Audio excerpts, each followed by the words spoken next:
কুক্তিপাড়া মোড়ে আমরা পাকা রাস্তা উঠলাম, আর সামনেই বিখ্যাত শকুন্তলা মাঠ, জিএফসি মাঠ, কুক্তিপাড়া ফুটবল ক্লাব। এই যে সেই মাঠ এখন আমূল পরিবর্তন করেছে কিছুদিনের মধ্যে। এই খেলা চলছে এখন। এখানকার পরিবেশটা কিন্তু অসাধারণ। যাই হোক, সামনের দিকে আমরা এগিয়ে যাব। সত্যি কথা বলতে যা দেখেছি আর তার জন্য একটু থেমে গেছিলাম। তো যাই হোক, আমরা আবার এগিয়ে যাচ্ছি। অনেক চেনা পরিচিত মুখগুলো দেখছি। আর প্রথম এই ব্লগস করতে গেলে একটুখানি লজ্জা লাগে, সেটা এখন লাগছে। আশিস আমাকে থ্রেট দিয়েছে যেন ওর মুখটা না দেখাই, তো আমি দেখাবো।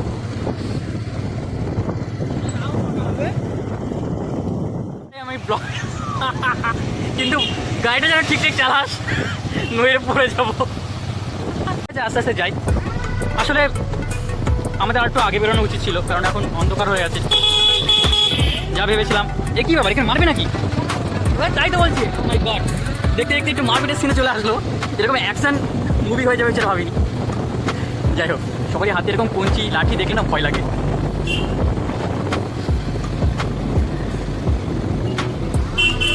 পাশেই আমাদের কুক্তিপাড়া খেয়াঘাট, এবং এখানেও ফটোশ্যুট করতে ব্যস্ত হয়েছে, দেখতে পাচ্ছি। আসলে এখন ফটোগ্রাফারের অভাব নেই আমাদের মতো। গঙ্গাঘাটটা কি আমরা, এই যে খেয়াঘাট অন্য একদিন যাওয়া যাবে বা পরে যাওয়া যাবে। আমরা একটু একটা আকর্ষণ অবশ্যই অপেক্ষা করছে। আশিস, কেমন লাগছে সেটা বলো। খুব ভালো। আচ্ছা আচ্ছা আচ্ছা, এই যে আমি এইটার জন্য এসেছিলাম, এবং সার্থক এখনো আছে সেই দৃশ্য এখনো আছে। ঠিক আছে। আর এই জায়গাটাই মানে প্রত্যেক দিনই ভিড় হয়, কারণ ভিড় হবেই না কেন। এই জায়গাটা আমি কেন বলি যে মানে সরকার কেন পার্ক করছে না। পার্ক যদি করে, এখানে প্রচুর লোক এমনিতেও আসে, আরও আসবে।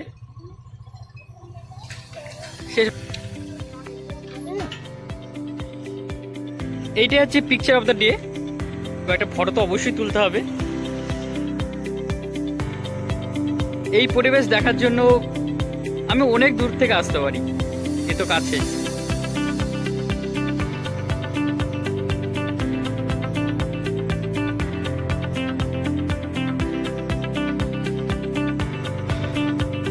এক অপূর্ব দৃশ্য দেখছি।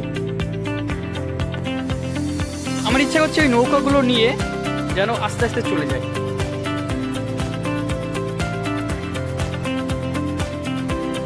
এই আমাদের ভাগীরথী হুগলি নদী, তবে আমরা গঙ্গাই বলি, কারণ গঙ্গার শাখা নদী হিসাবে হুগলি নদী এখানে গেছে।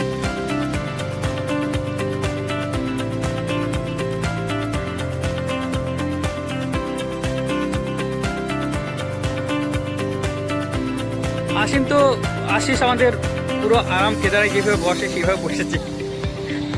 ওর মুখটা আজকে খুবই ভালো লাগছে।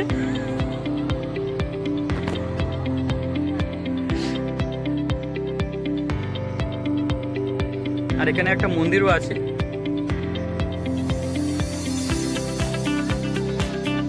আমরা একটু মন্দির থেকে ঘুরে আসি।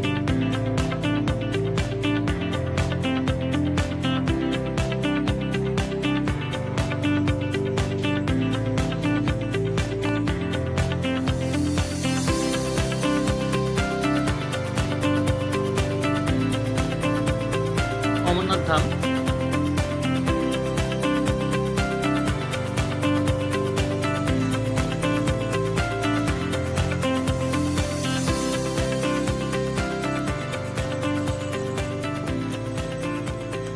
এইটা হচ্ছে পরিবেশ।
বেশ কিছুক্ষণ সময় আমরা কাটালাম এখানে।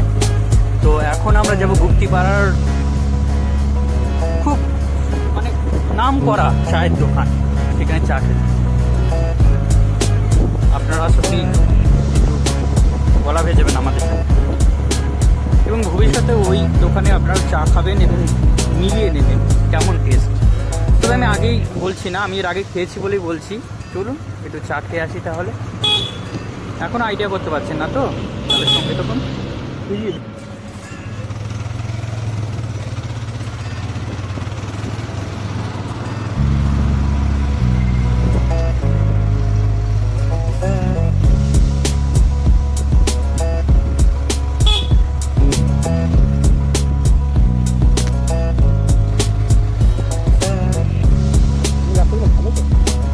সত্যি রাস্তাগুলো খুব ভালো।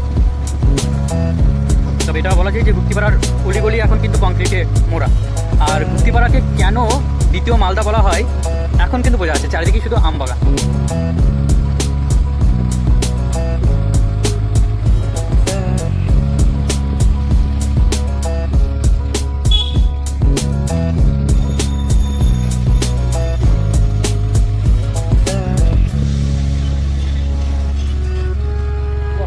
পুরো শান্ত পরিবেশ, দারুণ।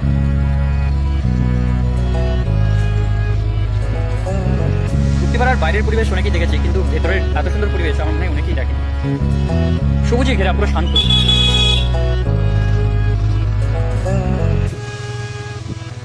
ও ওইটা ওরে কামড়াস না ভাই। ও এটা তো পাকা থেকে ওটা। হ্যাঁ কামড়াস না ভাই।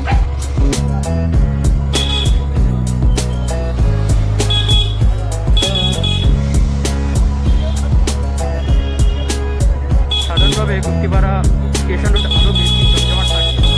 করোনা পরিস্থিতিতে এখন ভিড়টা একটু কমই।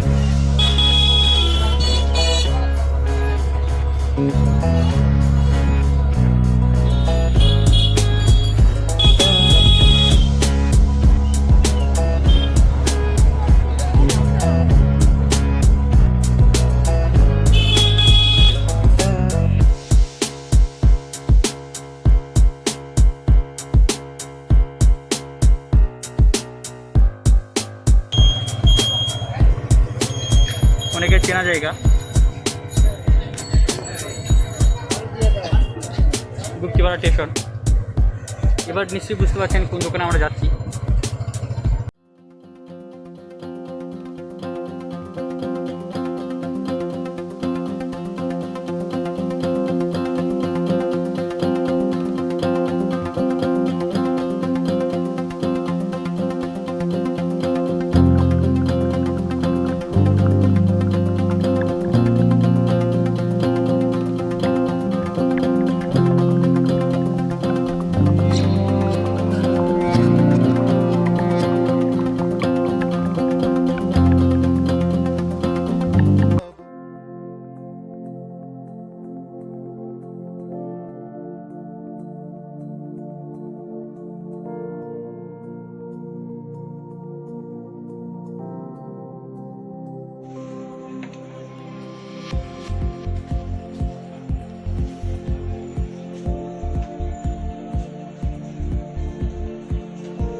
ছোট ডেকসি, নাহলে তো ওই ডেকসি ওই বড়গুলো জাল দেওয়া হয়।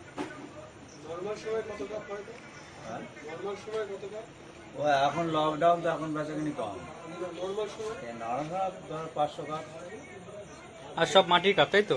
সব মাটি, ওই দেখো মাটির সব পেটি।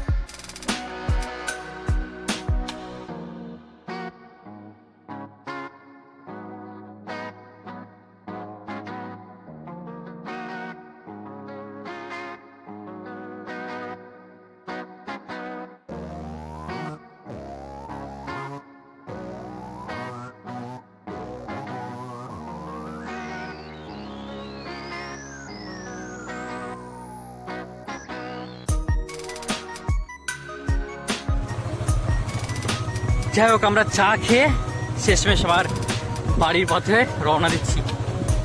এবার রাস্তাটা আশা করি ভালোভাবে বুঝতে পারছেন।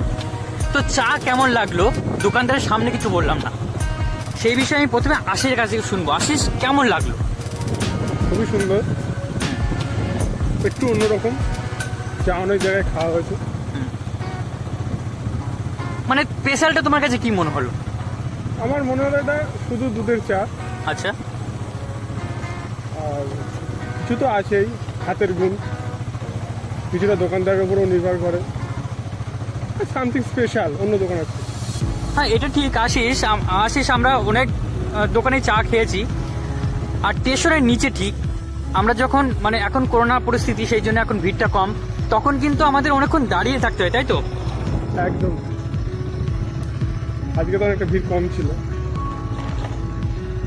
হ্যাঁ এটাই সত্যি চাটা অসাধারণ। আপনারা মানে আমরা বলছি বলে এই না, মানে আপনারা যদি কেউ স্টেশনে আসেন, অন্তত যদি গুপ্তরা স্টেশনে কোথাও যান বা গুপ্তরা স্টেশনে আসেন, মানে গুপ্তরা হ্রদ দেখতে হোক কিংবা বৃন্দাবন চন্দ্র মন্দিরে আসেন, যদি গুপ্তরা স্টেশনে নামেন, তবে এই দোকানের চা একবার খেয়ে দেখবেন, তারপরে মানে যাচাই করে নেবেন যে আমি আদেও বাড়িয়ে বলছি না সত্যি টেস্টটা আমারও খুব সুন্দর লেগেছে।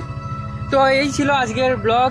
আমরা দুই বন্ধু সারাদিনটা বলতে সারা বিকালটাই কাটালাম, একটু সন্ধ্যের দিকে এসেছিলাম, মোটামুটি ভালোই লাগলো। এবং ভবিষ্যতে আমরা আরও ব্লগ নিয়ে আসবো, এইভাবে বাইকে ব্লগে আসবো, এবং নতুন আরও কিছু জায়গা গুপ্তিপাড়া সহ অন্যান্য জায়গাগুলো সেগুলো দেখাবো। এবং সেই সাথে আমরা বন্ধুরা মিলেও একটা ভাবনা চিন্তা করেছি, বাইকে ট্রিপ করব, ছোটোখাটো, বেশি বড় না, ছোটোখাটো ট্রিপ, দীঘা, পুরুলিয়া বা এই দিকগুলো। তো দেখা যাক, সাথে থাকুন, আর সাবস্ক্রাইব করতে কিন্তু ভুলবেন না। ধন্যবাদ, শুভরাত্রি আজকের জন্য।